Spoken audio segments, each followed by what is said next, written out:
Hey everybody, welcome back to another episode of Card Talk, a podcast where we spend just a little bit of time helping the new players enjoy the game we love. I'm your host, Dave Walsh.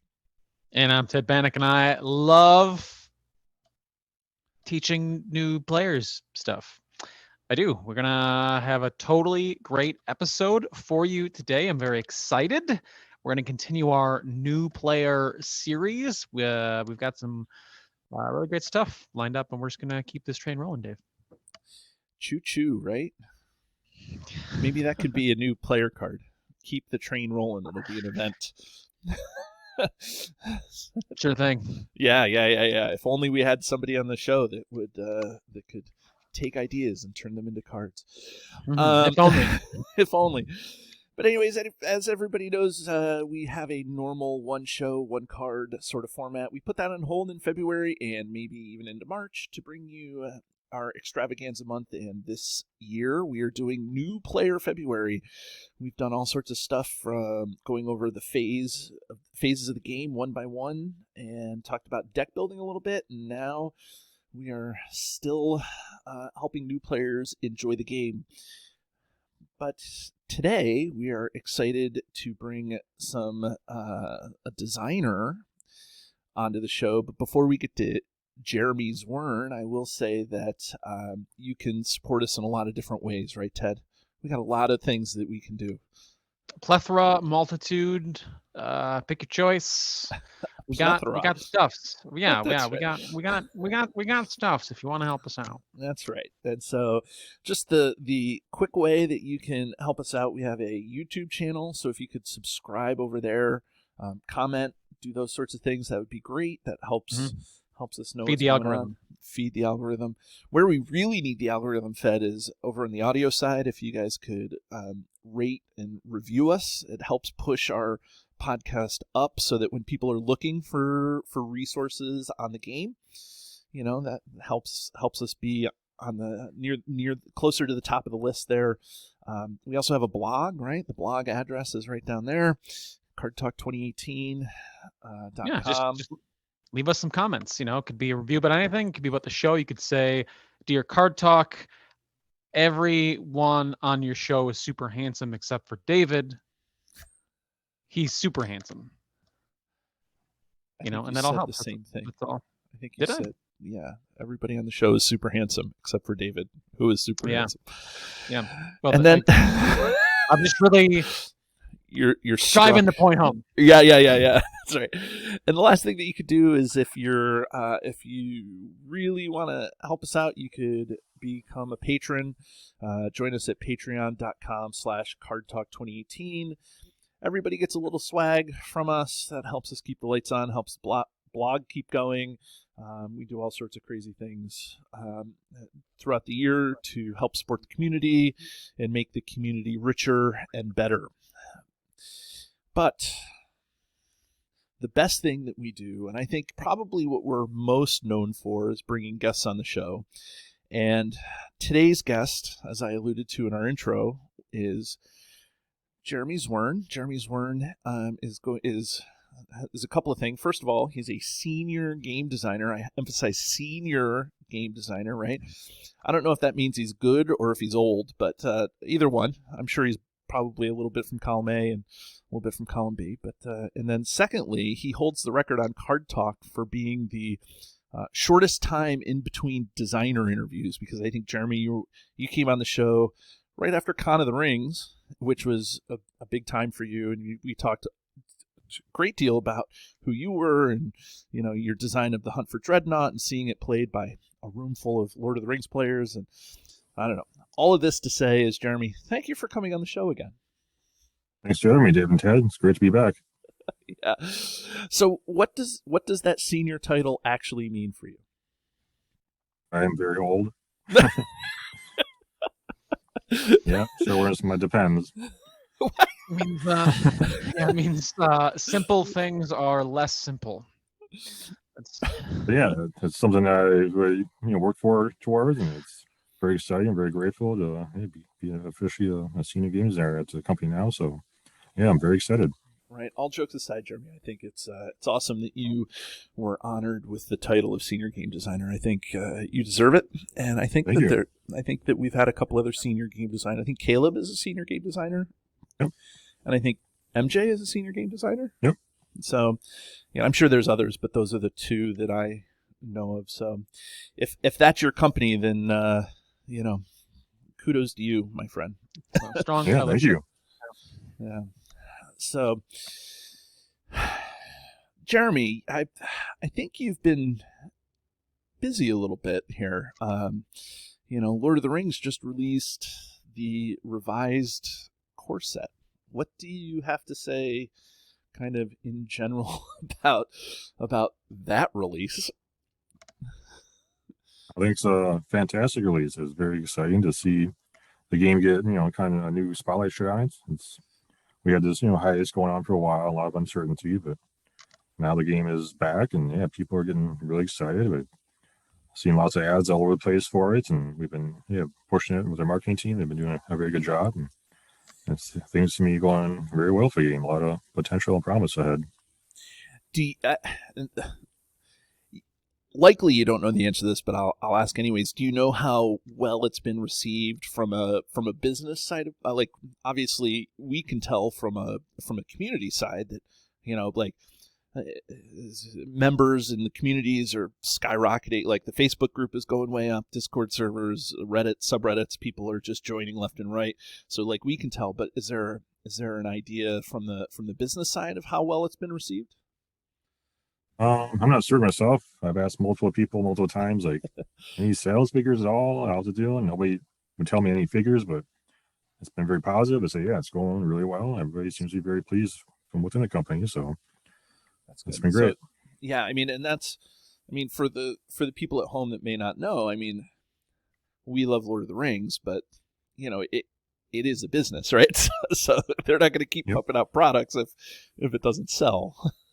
Yeah, especially with Asmodee, like I think we have a pretty high standards of what we want to keep or focus on for producing games. It takes a lot of commitment, a lot of resources to make great games, and if the sales don't back that up, it's kind of like, well, maybe we should use our resources in a different way and release a brand new game, or just try something else. So for a while, Lord of the Rings, I guess the old cycles and stuff. Eventually, there's so much to choose from back in the day. It's hard to maintain that, the sales of the game had really early on in the game's life, because it was just 9 cycles and saga boxes and all sorts of stuff. But yeah, now it's like, let's try to give a new focus on the game with this whole repackaging and revised core set, and try to get lots of new players in the game, and that seems to be working.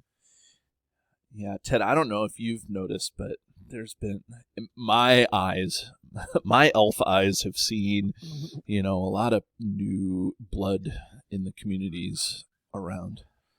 Yeah, it's despite the age of the game, new people they've been finding it this whole time, and then right now we have this other spotlight on it with this revised core set, making it a great point to jump in.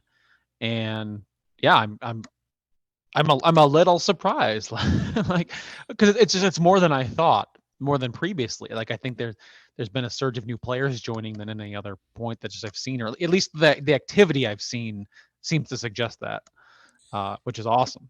Yeah, and it's funny because the core set comes out, the revised core set comes out, and I would say that I wouldn't say. Let me make sure I say this correctly. I wouldn't say it correctly. I would guess that probably a third or more of the comments and like top level discussion starters, whether that's Facebook or Reddit, come from players just entering the game. Hey, I'm new to the game, just found this subreddit. Hey, I'm new to the game. Thank you for the ad on the Facebook group. Here's and for a game that's been around 10 years, for that to be the sign that things are going well, I would say that's a pretty good sign, So that's just what I have to say. So Jeremy, if if the company needs anecdotal evidence, send them our way. We'll give them all the anecdotal evidence that they want. Yeah. Will Even do. though there's no $sign in front of any of that, but Yeah. that's good.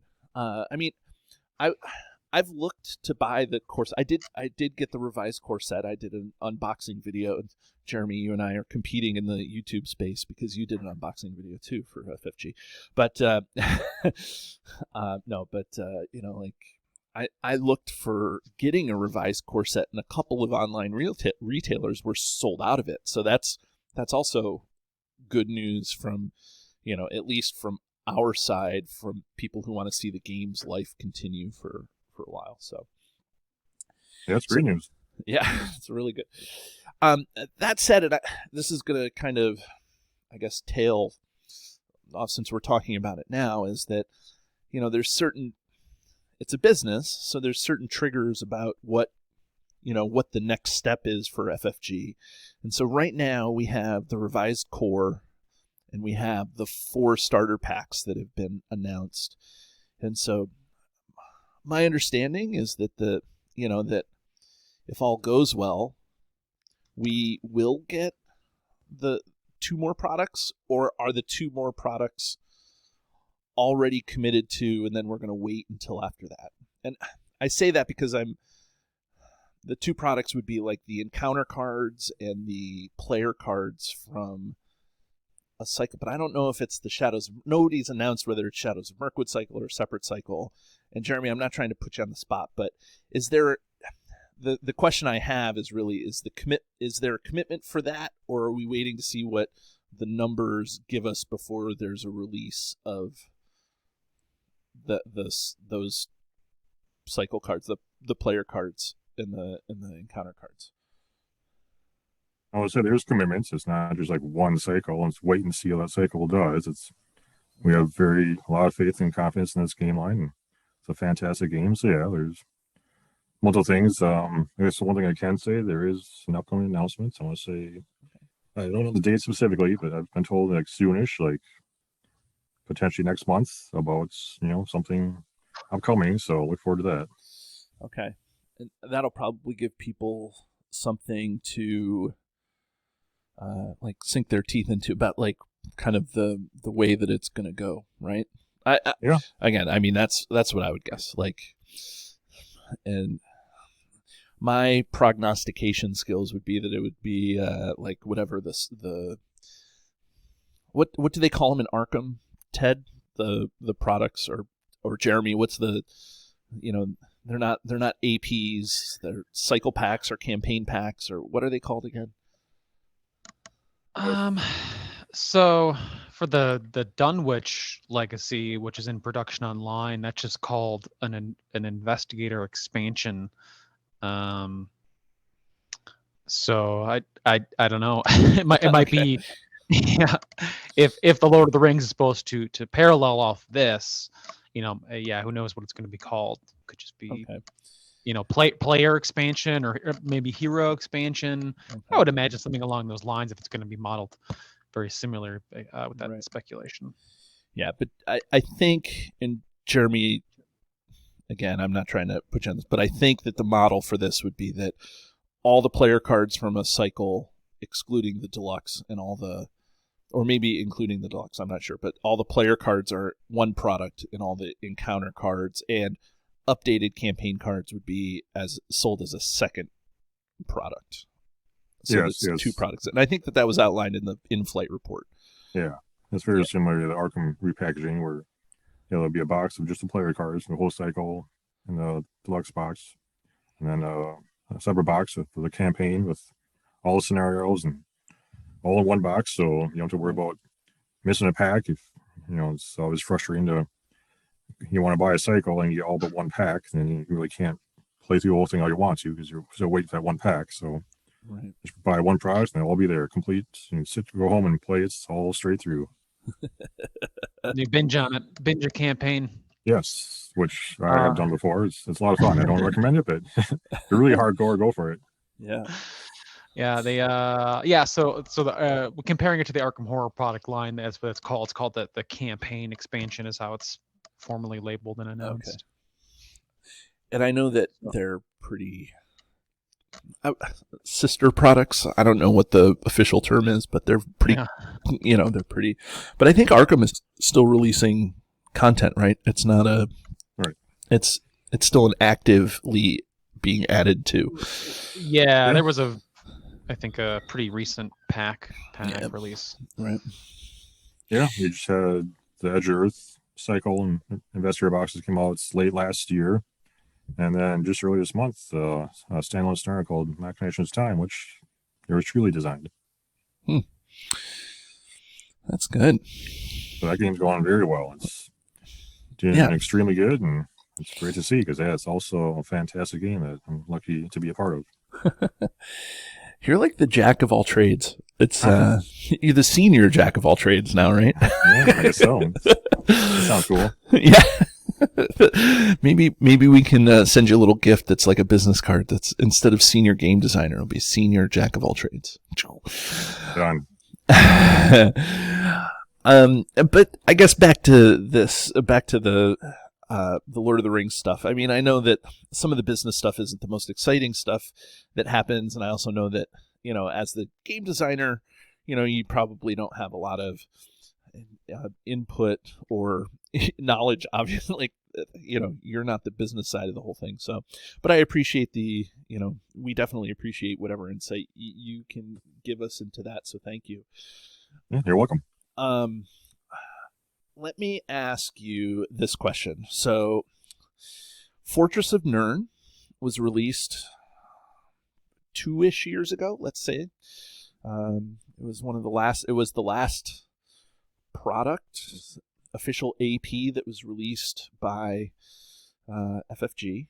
And then behind the scenes, from Jeremy Zwirn's point of view, between the official launch of Fortress of Nirn and the launch of the revised core set, like what was going on behind the scenes with you and with the product? Like, how did you get involved? Who, what were you doing? Those sorts of things. That's what were you eating when you heard the announcement? Right. Were you still sleeping on your office floor? Yeah, I got woken up abruptly, so that was not very pleasant. Actually, there was another product after Fortress of Nirn, the Hunt for the Dreadnought standalone Hunt scenario. for the Dreadnought. You're right. So that's kind of the last official, fully new product that came out. That was December 2020. Yeah, I guess there's always been talk of Lord of the Rings kind of winding down for a number of years internally. Eventually, just decided the mortar cycle would be kind of the last maybe current version of the game that we would maybe do, and then take a hiatus. I know Andrew Navarro mentioned that the game would go on a hiatus, which for a while we were kind of like, all right, what Lord does of that the mean? Rings world blew up when he announced it. It's like, we're going on a hiatus. What? Yeah. And internally as well. Sauron doesn't take a hiatus. Right. So I mean, we felt the same way internally when we first learned that. Like, all right, well, a lot of us are very passionate about the game, love it, so we want to keep the game going as long as possible, but it's not our call. So there's for a while, it's kind of a little uncertainty. There's talk of bringing the game back to some degree, and just not sure how exactly. Just not.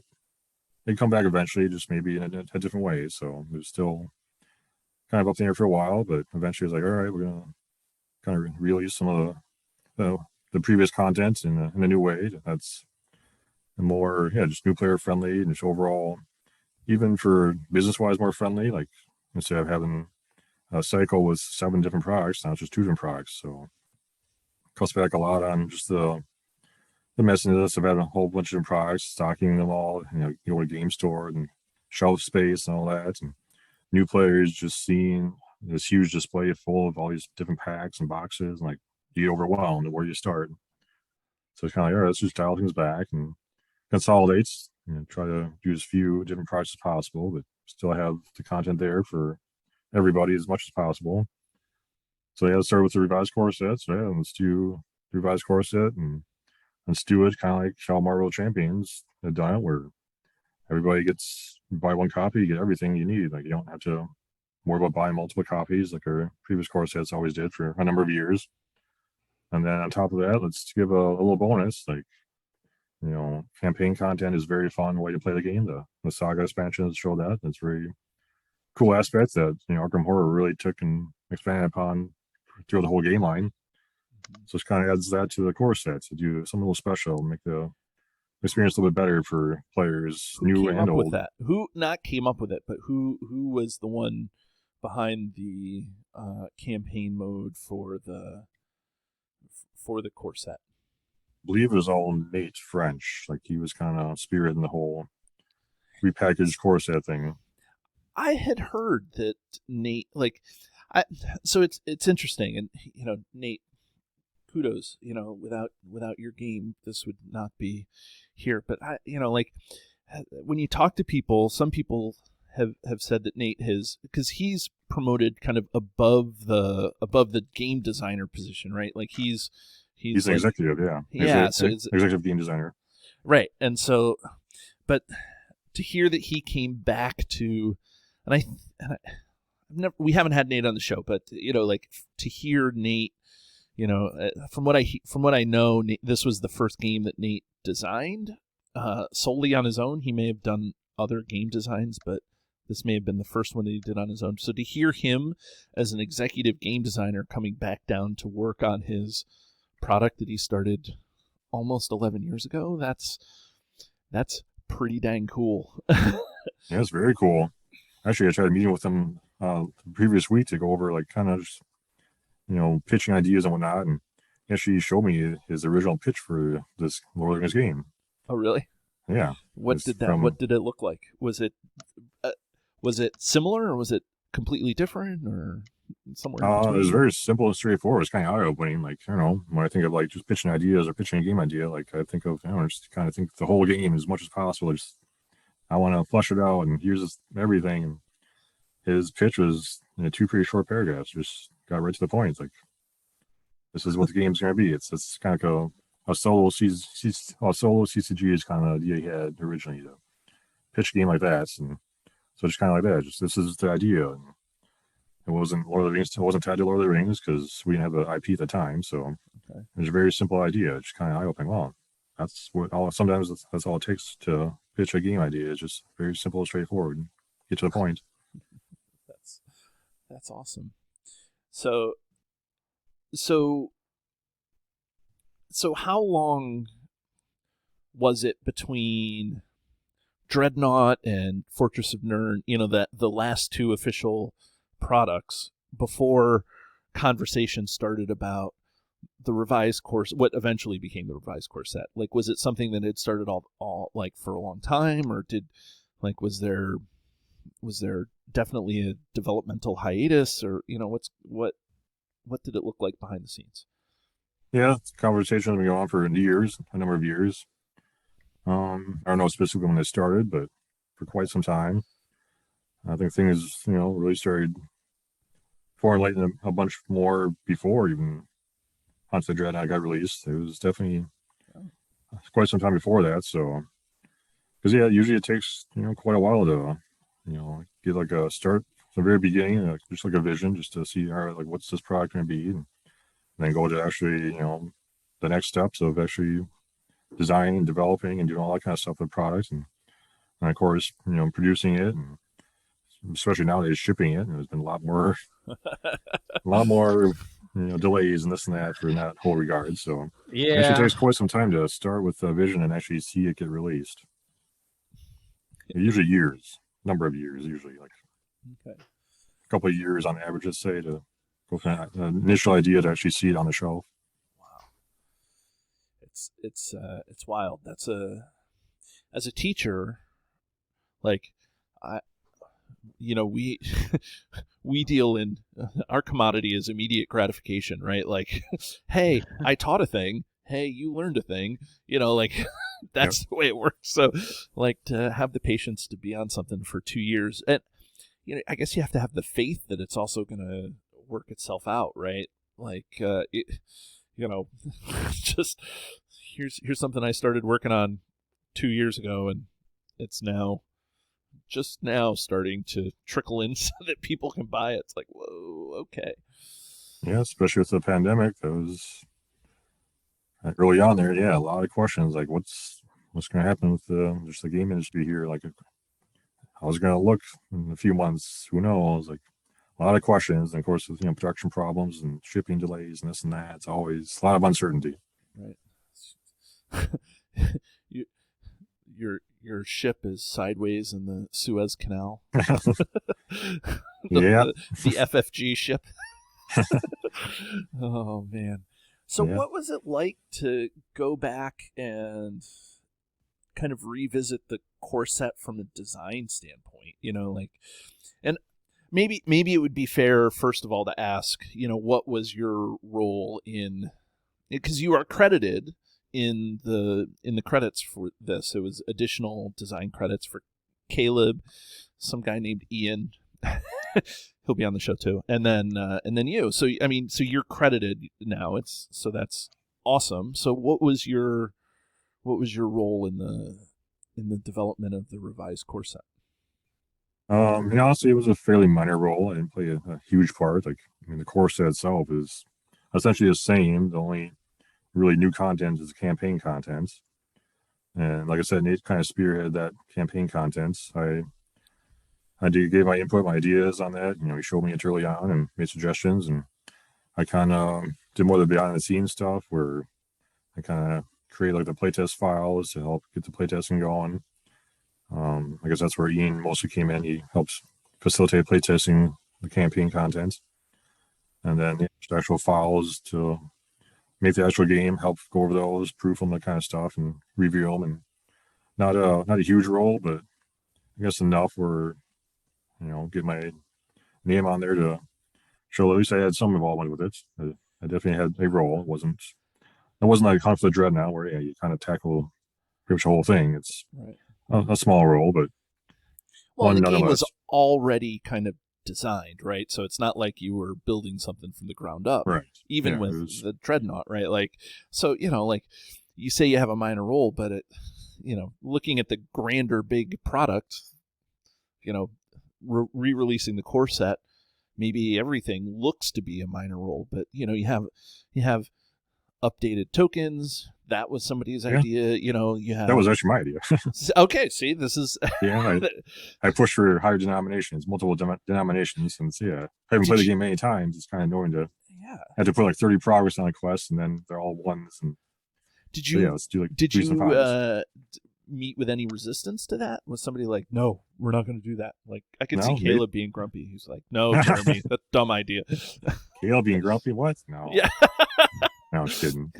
No, Nate's right away replied, that's a great idea. Yeah, let's do it. Like, I know I was in a meeting or somewhere, I just addressed it, like, hey, can we do multiple denominations to help out with the tokens? Going up from 2 players to 4 players, it's almost, you need more tokens, period, like twice as many. So instead of just doubling the amount of ones, like, let's just consolidate and also make it easier to play the game by having like 5s. It helps tremendously. Just throw some 5s on the quest card. Yeah, when I was doing my my unboxing, like, I had known that they were updating the tokens, and Ted, I don't know if, I guess you don't have the revised core set, Ted, so I don't know, but no, I've seen pieces of it, which actually we'll mention in a second here, but okay, but I wasn't necessarily in love with the idea of denominated tokens, like the 1, 3, and 5, but then once I played with it, and I did that in the Card Talks own unboxing video, like, I like that they're different sizes, so you can feel that. Like, it gives you a better feel for that. And I like the actual, like, different denominations. So overall, I liked it. The kind of the number in the middle was a little stark, but I thought it was a great. It enhanced my gameplay enough that I made a comment about it. I'm like, I like this, that it's 5s and 3s, and you can do that sort of stuff, and you're not covering up the art. Like, you put 1 token on there, it's 5, whatever progress, and you can still see the art on the game.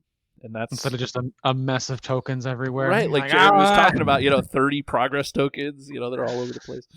What were you going to say, Ted? I like to stack them up like poker chips. Well, something I was going to just kind of mention This is particularly a note for veteran players, but also for new people who might be on the fence about getting the revised core set, or if you're new to the game.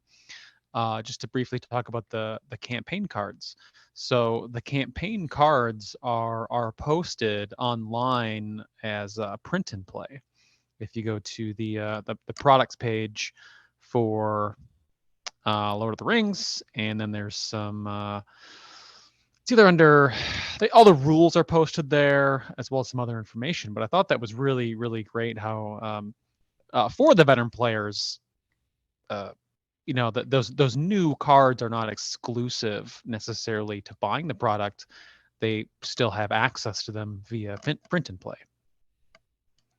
Yeah, and that's if you're definitely. also Oh, good. Yeah, I was going to say, if anyone who's interested in seeing what the campaign cards looks like, or wants to see more art of the game, if you head to this, it's under the player resources section, and it's labeled revised core set campaign cards. It'll give you a good feel of what the cards look like, and what you can kind of expect from the campaign, and the flavor of the game. Yeah, that's something we were conscious of when we were doing this revised core set. We didn't want to think, all of our enfranchised players would be forced to buy this new product and just to get a few new cards, because we wanted to do something special for this. So introducing campaign cards felt very natural.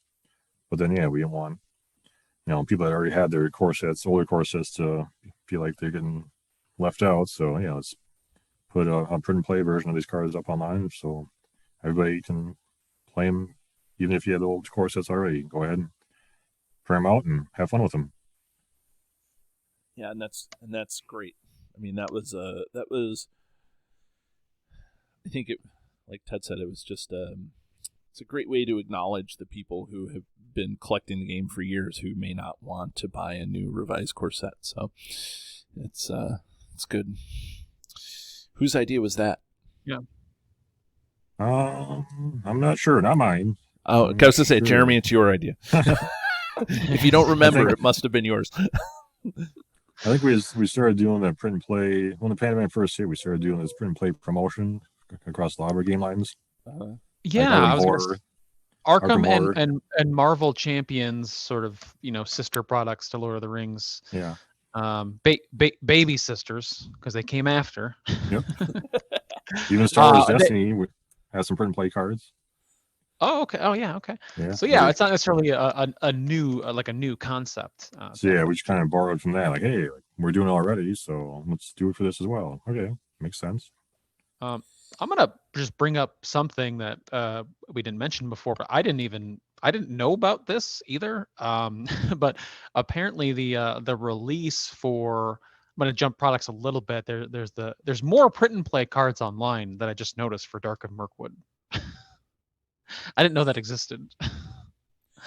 So the Dark of Mirkwood, for anybody out there, are the two scenarios. I don't think there's any player cards, but it's the two player scenarios. It's the two scenarios that were released with the 2-player starter, the collector's edition, and so then FFG repackaged them as the Dark of Mirkwood 2 scenario starter. Not starter, but 2 scenario pack, I guess. Yeah, a standalone scenario pack for a sort of collector's edition, starter edition. Right. So it was an old product that is being released to the masses now. Yeah, essentially, yeah. And so much like the core set. What are the print and plays though? They're campaign cards. Yeah, they're campaign cards. So we've seen the campaign cards come out for. I mean, they were a featured part of the product in which they were released with, which was the Saga campaign, and it looked pretty clear based on that. What we've seen in the revised core set, it looks like this is a sort of continuing thing that is going to be included, or it looks like they want to continue to promote, and rightfully so, because I think it makes a really fun playthrough experience. Yeah. So, I see what you're saying, Ted. You're saying that it's nice that they're connecting everything through with campaign cards. and you weren't sure that they were going to continue connecting them with campaign. Yeah, cards. it just like yeah, basically. Yeah. Yeah. Saying that the campaign cards are like the direction that the game seems to be going based on what's been announced, what we've seen from other product lines, and what's available on the print and play as well as inside the revised core set. Right. Yeah. So, Jeremy, how was it going back to the beginning of the game? Like, so there you are. I guess if Nate is there, and you're talking with Nate about, I don't want to say redesigning because it's fully compatible. Like, there's no difference between this and the old core set. It's just updated. So, how was it going back as a designer, looking at the core set that you only knew as a player?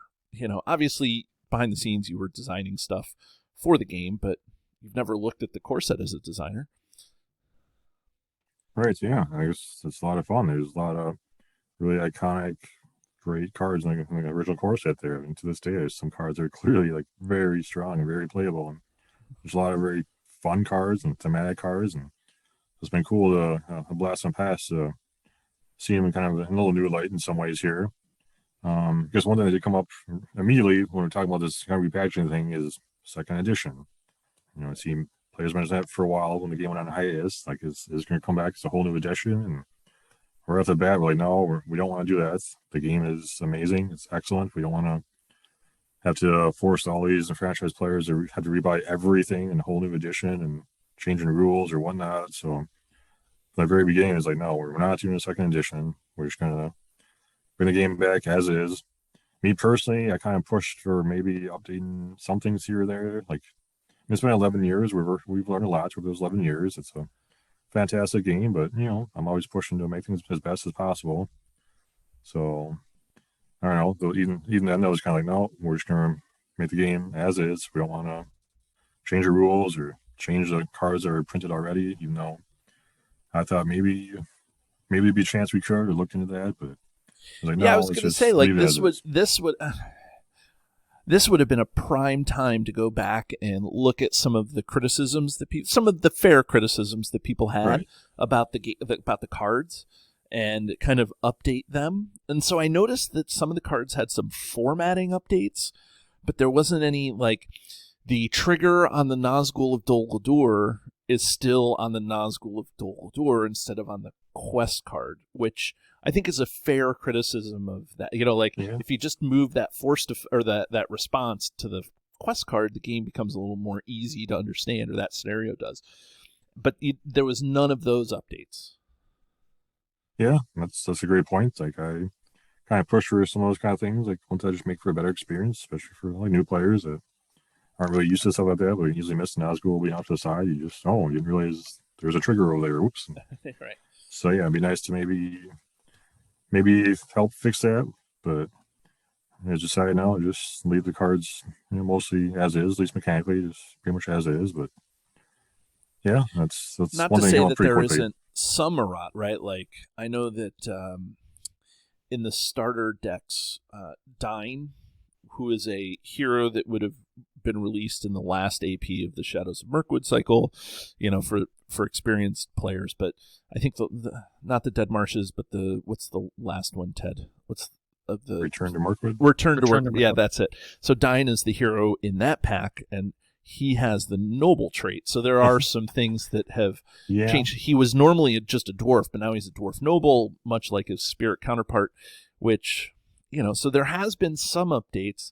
So it's that was me. I really pushed for that. So you are getting your way a little bit. A little bit, yeah, I guess. That was like a totally separate prize. So it was like, hey, kind of last second, like, clearly he's supposed to be noble. It's clearly oversight way back in the early days there. He's wearing a crown. Like, he definitely should be noble. Can we just finally give him what he deserves and make him noble mechanically?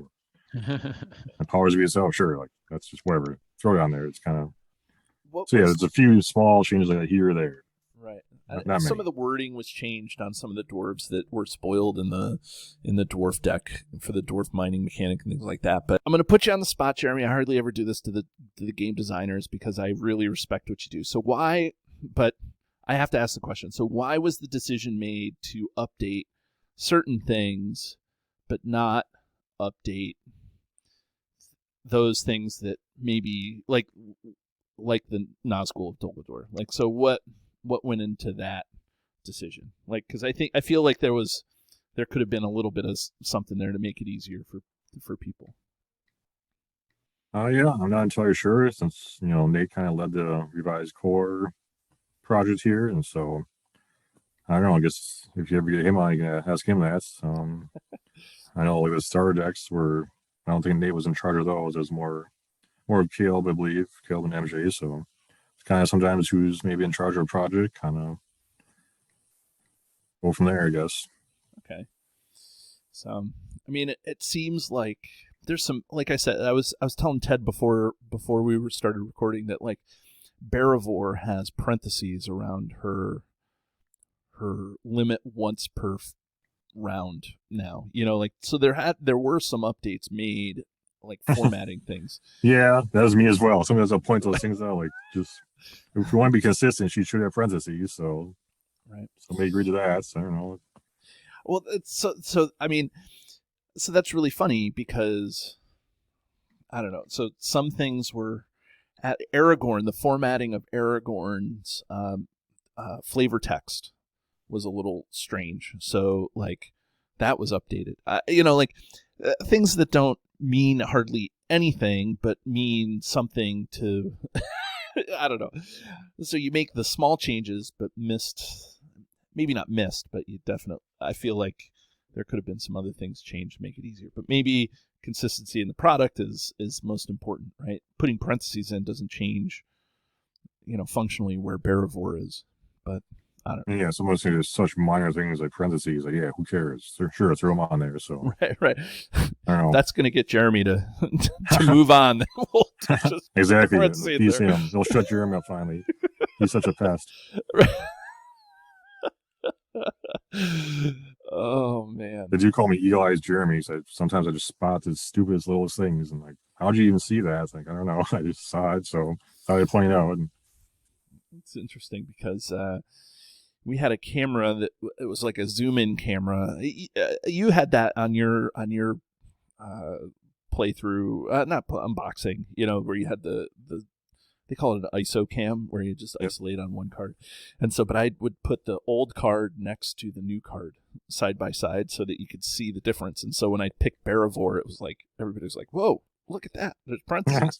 So it was funny. It was just interesting. So some Easter eggs out there, though. I'm sure there'll be more upcoming as well. Okay. Is there any more in the revised core set that you can think of like that? I mean, not that parentheses change the way the game plays, but that you can think of. Nothing much. It wasn't too much to really point out. So just again, it's the tiniest littlest things. I'm not even sure if some of the changes I'd point out were made, or some of the things I point out were made or not. But nothing else comes to the top of my head here. It's okay. I know it's tough, right? Like, plus you see so many cards, right? It's to remember stuff. And you were probably, like, when was it that you were looking at these cards to make these updates? What, 8 months ago, 10 months ago? More than that. Yeah, right. So over a year, over right? a year probably. Yeah, and who knows? And you've probably looked at 4 or 5 cycles since to get those released, right? No comments. Yeah. You can't get me there. Yeah. I know. Okay. You should try though. I know. It's fine. I know that I would never jeopardize my relationship with the designers by continually asking you questions about the 3 new products by name that are going to be released. Okay. Ted's feeling awkward over there. Let's move away.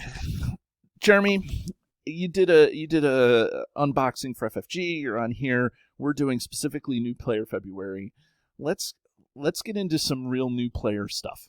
Okay, like now that we talked a lot about behind the scenes stuff, if somebody were to be buying the core set for the first time, the revised core set, okay, what advice would you give them? Whether it's deck building advice, playing advice, whatever kind of advice you could give people playing the core set, what would you give those new players?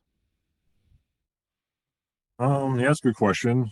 I guess the game is different things to different people. So, some people just really love LOTR's IP. Like most people do that play the game love the IP, and so yeah, just play a deck that looks very fun, thematic. I mean, ideally, you just start with the preferred starter decks just to get a taste of the game. They're not the most well-tuned decks, so yeah, it might be a little bit difficult. The first scenario in the box is meant to be for kind of new players and get your feet wet, but they ramp up pretty dramatically on difficulty after that. Like the second scenario is clearly quite a bit tougher than the first, and then the final scenario is it's almost like a nightmare scenario. Like it's supposed to be like super challenging just to show you what the game can do. It can be extremely challenging. So yeah, if new players are trying to play all three scenarios, just be aware that the difficulty is quite a big spectrum there of difficulty. So don't get overwhelmed if you can't beat even the second scenario, because that one can be pretty challenging as well. So try to get too frustrated and toss the game out to the side. Like you can always, I'm a fan of doing house rules. Like this is a co-op game. If you're playing by yourself at your kitchen table, just whatever works for you, just have fun. If you get frustrated losing repeatedly, well, you can, we do have like an easy mode that helps to try to take out some of the tougher cards, but even that can still be difficult. So don't feel frustrated if you can't be easy mode as well in some of these scenarios, because some of these are even challenging for experienced players. The third scenario, I think you take even experienced players with just a single core set player cards to try to beat that scenario solo. It's probably pretty challenging. So I'd say go ahead and then maybe to what degree you want to do house rules is up to you, but if changing things makes it funner for you, and if you enjoy playing the game more because you're not getting your face smashed every time you play, then I say go for it and do what you think, whatever give you the best experience. Is there a house rule that you play with, Jeremy? Curious. Me, I guess no. Like I've been playing it for many, many years, but I know I've hear lots of other things that people talk about this or that, so it's kind of nice to. I know that a lot of veteran players house rule the Steward of Gondor in about 7 different ways. Like you can only go onto a Gondor hero, or or it only gives them one resource. Like that's sure. Yeah, there's that way too. If the game is too easy for you, you can always do that as well, or make it more challenging. Right. If you have a full entire player card pool, like you can make some extremely powerful decks that can almost trivialize all these scenarios. It's like in that case, go ahead and make house rules in the opposite direction to make it more fun and challenging for you. Since if you have a full card pool, sometimes it can be a bit too easy, and it's not that fun if you crush a lot of scenarios over and over. Right. Yeah, you mentioned some really great things. There are rules for easy mode play for someone who is just getting started, or if you're just having a hard time getting through the more difficult scenarios. And I am almost certain that there was a rule printed or suggested in the rule book. I don't know if it's in the new revised version to not play with shadow cards. I think is a pretty new friend, like new player house rule. Yeah, I can see that as well.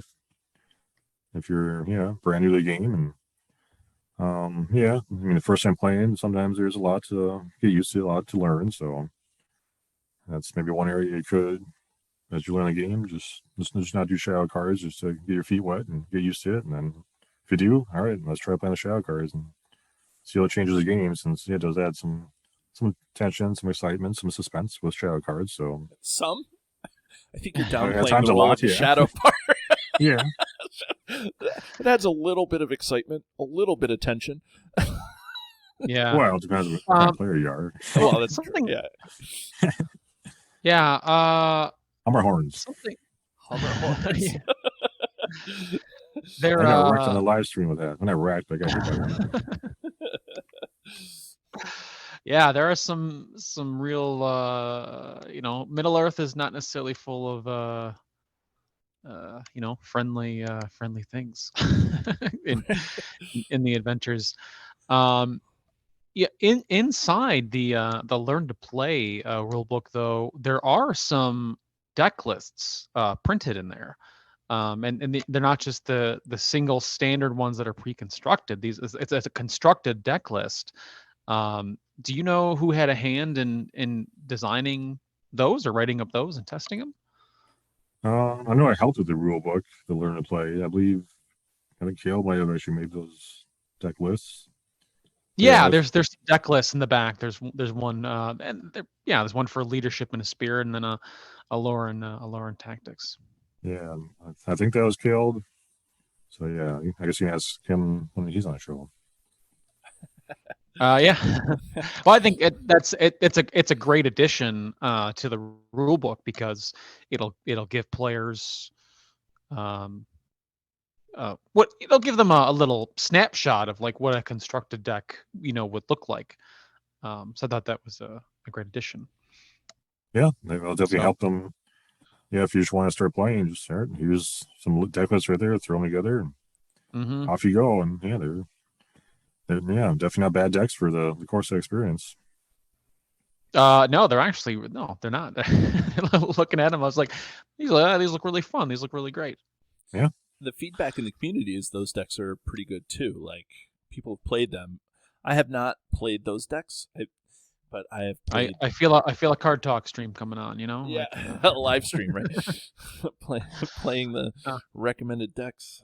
I'm still working on the Hobbit recommended decks with Matt, playing the Hobbit saga. Oh, I can't get past Smog. Whoever built those decks never really play tested them well, I guess. I don't know. Maybe. Ask Kale, but I believe that was. Yeah, that was. I think it was his first actual project he worked on. It was the Hobbit boxes. So. Yeah, I have that on recording that was his first. I think he came in at the tail end of the development of some of that stuff. So I think he was. I don't know. I'll talk to Caleb about that. I have a bone to pick with him, anyways. So. Well, Jeremy, I want to ask if you would be willing to do like a little lightning round here, because you're a designer of the game. You've probably, even though you say you've only had a small hand in the revised core set, it sounds like you've probably played your fair share of the core set over the past year since it's been developed or when it was being developed. So, yep. Do you want to play a little game that we called Play or Pass? Sure, sounds great. Okay, so what I'm going to do is I'm going to just name a card from the core set. I assume you're pretty familiar with the cards, but in case it's something that's a little more obscure, I can pull it up or you get confused between something.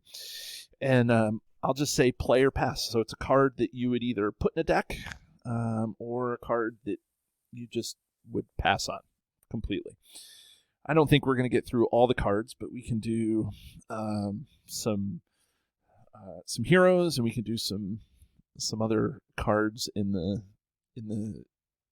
revised core set deck lists, not deck list, but card list.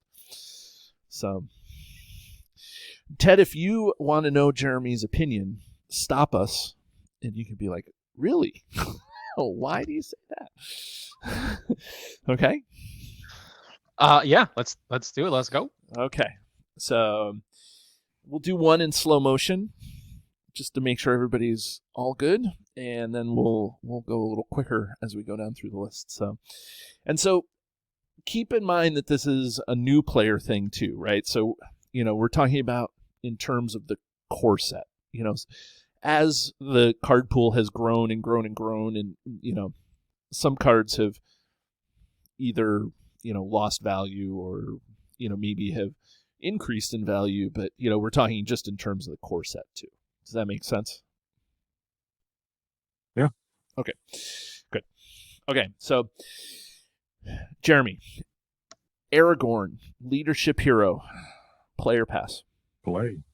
Play. Okay. Ted? Yeah, I'm not gonna question that, man. He's Aragorn. He's Return of the King, yo. You know, he's Okay. But Jeremy, why would you play leadership Aragorn? What makes him a great hero?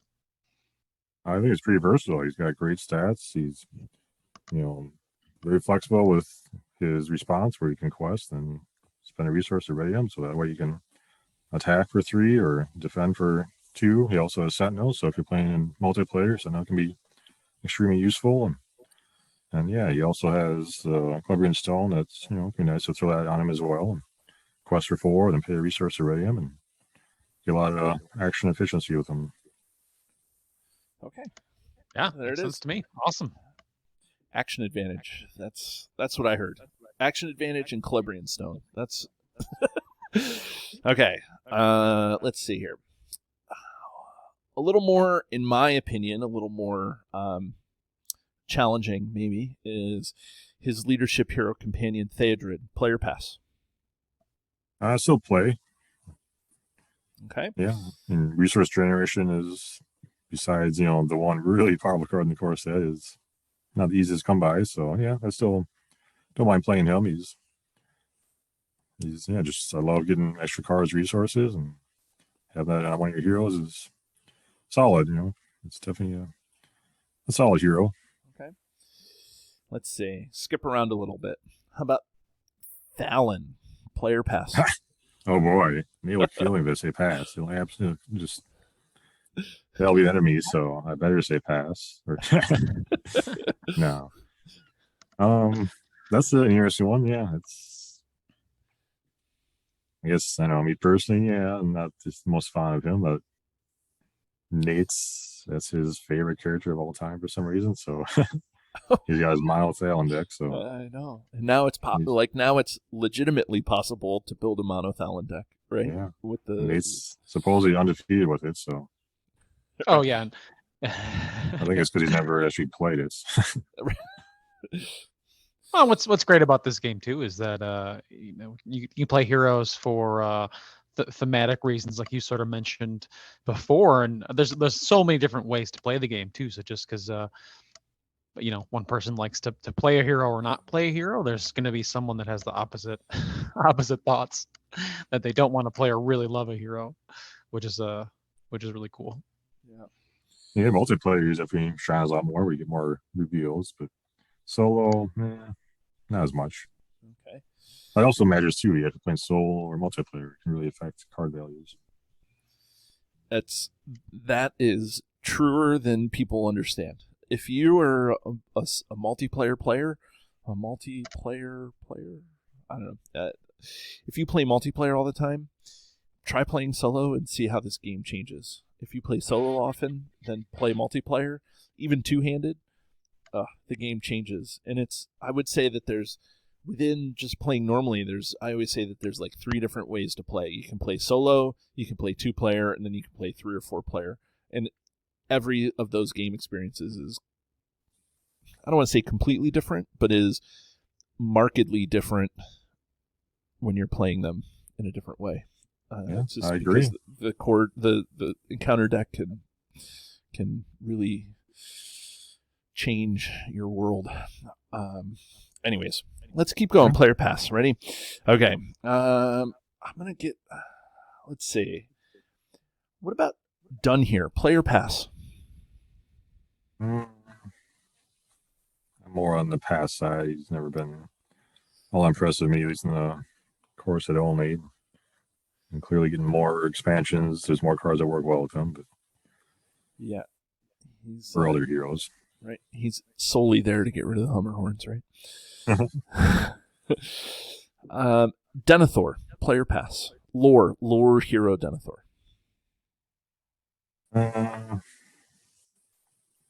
Guess I might say plays because of his defense. He's got 3 defense, which is pretty good in core set only. I think that's the only hero that has 3 defense in core set. So if you need a good defender, he's your man. Otherwise, not a huge fan of his ability. I Okay. want to play him for his defense. Otherwise, there's better options. In the end, I'd say pass. I think there's better heroes. Okay. What about Glorfindel? I guess Corset only. I guess play is high threat cost, but he's quite versatile with 3 willpower or 3 attack and 5 hit points. He's going to be around quite a while. His action ability is not very efficient, but stat wise, he's pretty solid. Yeah. Absolutely, he's got a very valuable, at least ability in the core set. He's not a ton options to heal in the core set, but he's got that built in, which I find pretty handy to have that always available, especially in the core set. 100%. Okay, now some softballs. You ready? No. Gandalf. Player pass. With sneak attack, absolutely play. Yes, we're all play. Yeah, he's in the core set. You're gonna play him since he's so versatile, and you just immediately change the board right away as soon as you play him. But yeah, especially with sneak attack, it's still to this day one of the best combos in the game. Mm-hmm. We started a core combo series at Card Talk, so we went through just like cards that combo off of each other in the core set, just because like new players need to. There's a lot of information going on, and so the first one, in honor of the strength of Sneak Attack Gandalf in its life of through the Cole game, like that was the first one that we did, was Sneak Attack Gandalf, and it's like you said, it's just so versatile, it's so good. It's a great one. It's definitely a classic. Yeah, it's classic. Okay, so Brock. Definitely play without a doubt. Yeah, he's OP, right? So, I still can't believe he hasn't gotten a errata. He's so OP. Yeah, I mean, yeah, definite hard pass. I mean, how many dwarf heroes in the core set only? There's Thalen and Glowing. There's 3. Gimli. Gimli, right. Yeah.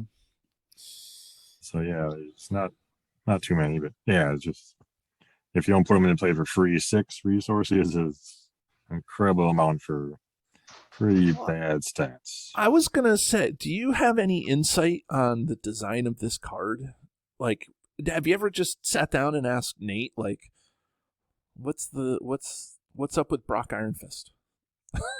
I have not, but I will now. Next time I see him, I'll try to bring it up and be like, hey, like WTF, like yeah. I mean, I know that it's hard to, predict cards that were going to be released in the future, but like 6 for the stats, like you said, is pretty rough, even on core set standards. It should be 4, probably cost 4, but I don't know. Ted, you never play to lose the game, right? That's why Ted doesn't like this card. Well, that that is true. I don't think Brock Iron Fist made it into the rule book constructed deck lists. I'm gonna pull it up again. Really? I have a feeling he's not in there. It must be an oversight. Yeah. Well, I'll write an outstanding, an open letter to FFG. 51 card number 51, 52, and 53 in that deck. Yeah, 3 copies of them. He's important. Yeah. Some of the other events, leadership events that I have been not worried about, but I've wondered about from a designer point of view, like Common Cause. Right, exhaust a hero you control to ready a different hero. Player pass. I guess as a whole pass, it's a bit too situational to be worthwhile. I mean, 0 cost is great. Yeah, 0 cost, sure, but the real cost is exhausting a hero, which, to ready a different hero in the core set, aren't that many worthwhile heroes to ready it, I would guess. I mean, I guess if you want to load up a bunch of attachments on one hero, then it gets a lot more value. But in the core set environment only, there aren't that many amazing attachments in the core set. It's a wider card pool. Maybe it has a little bit better value, but then you also have a lot more competition for that card slot in your deck. So it has niche ability, a niche card where, at times it can be good, but probably not often enough that it's worth putting in your deck. Okay. Horseback Archer. It's a 3-cost tactics ally that's ranged, and it's 2 attack. It's 0 willpower, 2 attack, 1 defense, and 2 hit points. I would say pass, but it is an archer. I think it's maybe only the second archer in the entire game, so that's some cool bonus points right there. Is the Silverload Archer an archer? Archer like traded? Yes. Yeah, so there's actual three. traits. There's 3 archers in the game. It's the Silverload Yeah. Archer, And the Hobbits, that's right. the Hobbit Archer, The Hobbit right? Archer. That was released in the last pack, right? That's Yeah. Caleb did a good job trying to close those circles. He did, We need more archers. right. So we're gonna increase the number of archers in the game by 50%. Yeah, I guess horseback archer, 3 costs. He is. Yep. He's traded Archer and Sylvan. Right. That's funny. Just What a bit much. It does have range. There aren't too many range characters in the core set, so if you're playing multiplayer, it can be nice to have that range option. Even just 2-player, even just non-solo. Sure, There's some value there, for sure. Yeah. Maybe you just need a body on the board. I think that some of these cards are really good that we haven't talked about. Like I'm purposely not talking about some of the staples, like Feint and Unexpected Courage and, the Sneak Attack, because I think that those are, you look at them and you're like, boy, these are good. Like everybody just knows that those are good. But there are cards that I look at and I'm like, am I missing something? Like, how about Stand Together? That's a core set 0-cost event that's choose a player. That player may declare any number of his eligible characters as defenders against each enemy attacking him this phase. So it's a way to group defend as opposed to, defending singly. Is that card play or pass? For me, it's not my pass. It's, again, very situational. It's a cool card. It's a different effect, really can't do it otherwise, getting up against somebody when you're defending. So it's neat, but again, just so situational. I just don't think it's worth the card slot in your deck. Yeah. See, Ted, I'm not so horrible after all. These are all the things that I would have said, right? Ted, do you have any cards that you're interested in asking Jeremy about? Let's see here. One's from the core set. How about Airborne Hammersmith? Different play. The lore dwarf. Yeah, he's got great stats for the core set, and all 1s and 3 hit points for 2 costs. That's solid right there. Then his ability to bring back a topmost attachment, somebody's discard pile, can be pretty dang useful. So yeah, I think it's a definite play for me. Cool. Yeah, there's quite a bit of dwarfs. If you look at the whole core set, it's very dwarfy. I mean, you got the Orc Slayer, Hammersmith, several dwarf heroes, Veteran Axe Hand, Brock. It's more dwarfy than it is elfy. That's for sure. Yeah, I'd say so. And I think that's one of the things, and we'll move away from this player pass, Jeremy. Thank you for your time, and we'll wrap up. But I guess what I'll say is, as people are building decks, that's one of the things that is maybe a little frustrating for people. Like if you want to build a dwarf deck or a Sylvan deck. Yeah, I'm specifically picking, like a Rohan deck. You can't a Gondor or a Gondor deck. Wow. Right? You can't build those like thematic decks right out of the box because there's just not, like, even if the cards right in the core set had like you just didn't have enough. You didn't have. There's not enough space to be able to do that. Like I get that from a marketing standpoint. So, coming up we have the what are they called? The starter decks? They're starter decks. Yeah, they're Is that labeled what as they're starter called? decks. Yeah, they're 82 cards, and you can build those thematic decks. And there's enough cards in there where you can tweak them around, and you can make them your own without playing, the same deck all the time. And you can take your cards from the core set and put them in there. You can take cards out and put them in your core set. Your core set decks, the decks that Ted was talking about from the instruction book. So there's a lot of neat things going there. So Jeremy, as we wrap up this talking about the cards, what's your what do you have to say about the 4 starter decks that are being released shortly, if not already, depending on when this show airs? Yeah, their release date at the time of the recording, I think it's just labeled as Q1, which we're over halfway through. Right. Yeah, they should be coming out real soon, if not already. Yeah, they're around the corner.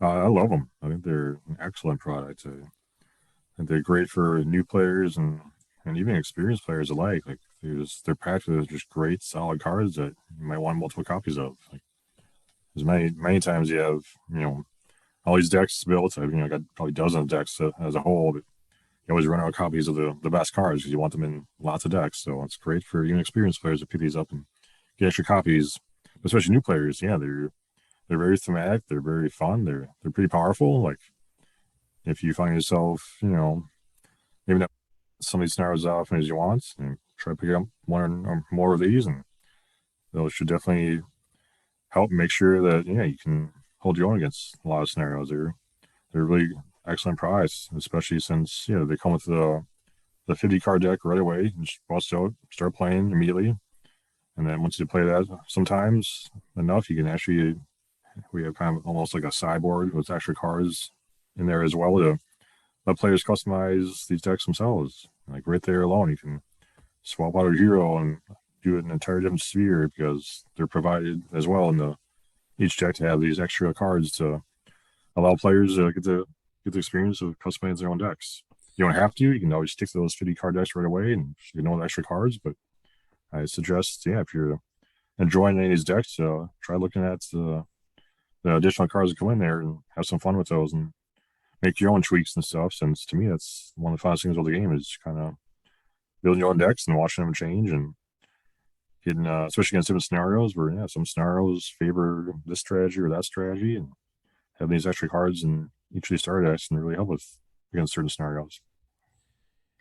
Let me ask a question. I didn't get quite as far, or maybe I lost something in the translation, because I know that there's 82 cards in each of the decks, and then there's 3 heroes, but there can't be 3 of each card in the deck though, because 78 does not go into 3.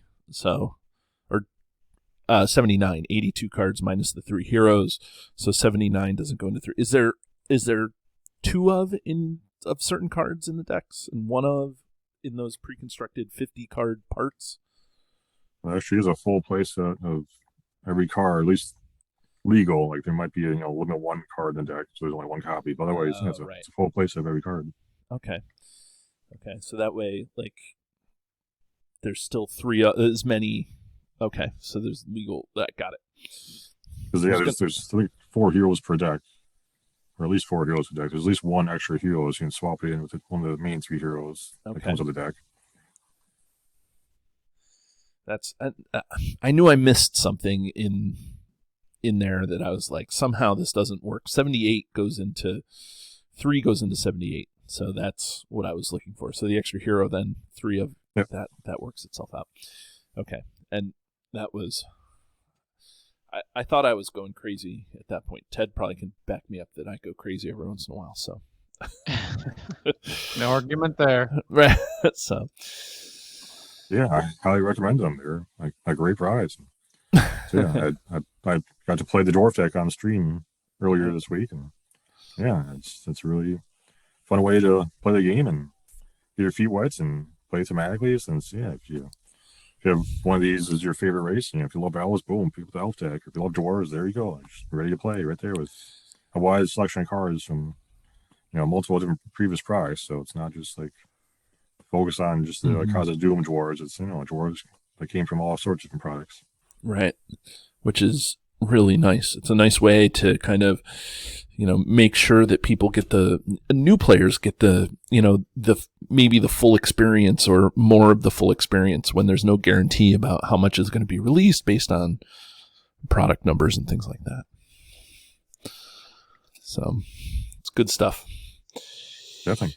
Well, Jeremy, it seems like we always say let's make sure we have about an hour's worth of material. And then I look down at how long we've been recording, and it's been, it's an hour and 15 minutes. And wow. I could probably sit here and talk even longer, but, that's save some. So much more to go. Like, right. Enough already? Yeah.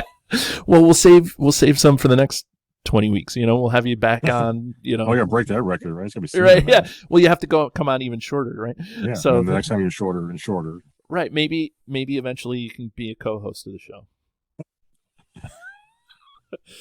Silence. Okay. I got it. That's how you shut me up. You're right. Well, that, and I could ask you, I heard that this is what's going to be released tomorrow. Okay. See? He doesn't say anything there either, too. Yeah. But I'm just kidding. But Jeremy, as always, we appreciate you and your time and, your contributions to the game. I've said this to Caleb. I probably haven't said it to you, but I'll say it to you. I always appreciate when the designers come on the show, because it just shows that, you don't have to. There's nothing that says you need to come on a podcast, a small little podcast about the game that you've designed.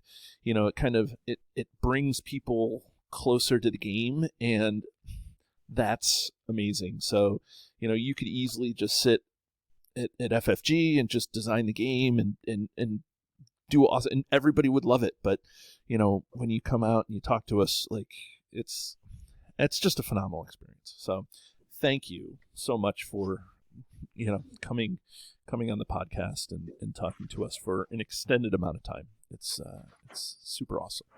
Yeah, you're very welcome. And thank you guys for doing the card talk. I really appreciate it. As long with others of the company, it's same thing you guys. You guys don't have to do this. It's your free time. I really appreciate when people, you guys, take the time to help promote the game and just add to this wonderful community, and then just show off how amazing and fantastic this game and community can be. Except for Ted. No, well, Ted's awesome. Ted is awesome. I don't like talking about cards. I don't like talking about. I don't like looking at them. All right, just get them out of here. No, it's a great place to be for new and veteran players alike. So we're real excited with what's been released so far, and what we're gonna see. So it's all great stuff. Yeah, this is a great time to be involved in the community. This is a lot of exciting stuff that's even come out or will come out within the next month or so, and then looking forward ahead. There's plenty more. Definitely. So. Well, we'll leave you there. And Jeremy, thanks again. And everybody, we'll see you again next week as we talk about, we'll talk with more designers in the game. Have a great day. Do you love the content? Here's what you can do to stay connected. Become a patron. The money collected through Patreon goes into keeping the lights on here at the podcast. We love our patrons, and you can join at many different levels. Visit patreon.com/cardtalk2018. You can subscribe to us, whether you're watching our YouTube channel or you're listening to us in your favorite podcatcher. Hit the subscribe button to get notifications of all our new episodes. Didn't know we were an audio podcast? Find us by searching Card Talk to get access to our 120 plus regular episodes. Didn't know we were a video channel? Find us by searching Card Talk LOTR LCG on YouTube And there you can find not only our regular episodes, but you can find our bonus playthroughs and other content related to the game. Want to get a hold of Ted, Grant, or myself? Feel free to email the podcast at cardtalk2018@gmail.com. What was the reason that they decided to? Can you hold on a second? You know who's on the phone? Caleb Grace is calling me. Hold on a second. I'll edit this part out, but Perfect timing. Yeah, I was like, let me see. Okay, let me call. Let me see here. You guys can hear the phone call. Yeah.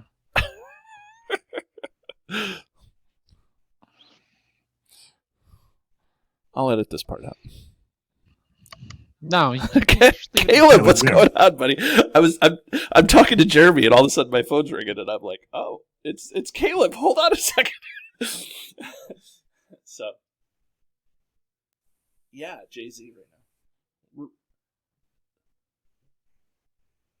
What? Yeah, you put Jay-Z on hold. Well, you know, he's no. What's up? No, we're good. We're good for next week. Yeah. Well, no, it's good. Jeremy, he's actually right now he's talking in my ear saying, you know, now that he's senior game designer, he's coming for you. That's what he said. I don't know. I mean, you guys can take it up in the office, but he apparently we're dropping the news right here on Card Talk. So next, yeah, it was yeah, that's what he said. Yeah, sorry I didn't sense. I should have confirmed back. Yeah, so yeah, it's fine. It's fine. Next week is wonderful. Okay, I'll talk to you later, Caleb. Okay, yep, bye. Okay, I'm back. You should mention that on next week's show. Yeah. I'll try calling you next week in the middle. All right. Get him back. That actually really funny. But call on, Caleb. Sorry. Yeah, sure. Yeah, he's going to be on around 8 o'clock your time. So. Hey, Jeremy. Hey, Jeremy, what's going on? Oh, no, it's fine. I'm not doing nothing. What's going on? I got plenty of time. That's hysterical. I think I'm going to put that because I can't. Well, I could stop recording, but it's easier to just record it and then edit it out. I may edit that part out. I'll be like, hold on a second, Jeremy. Caleb's calling. I may put that at the end of the show. After all the stuff. That was so funny. I'm fine with it. That's funny. I didn't even. Well, whatever. It's the struggles of a podcast here, right? I don't know. This is so weird. Where were we, Ted? How was it? Whoa, why? I'm sorry. I know exactly what I was talking about.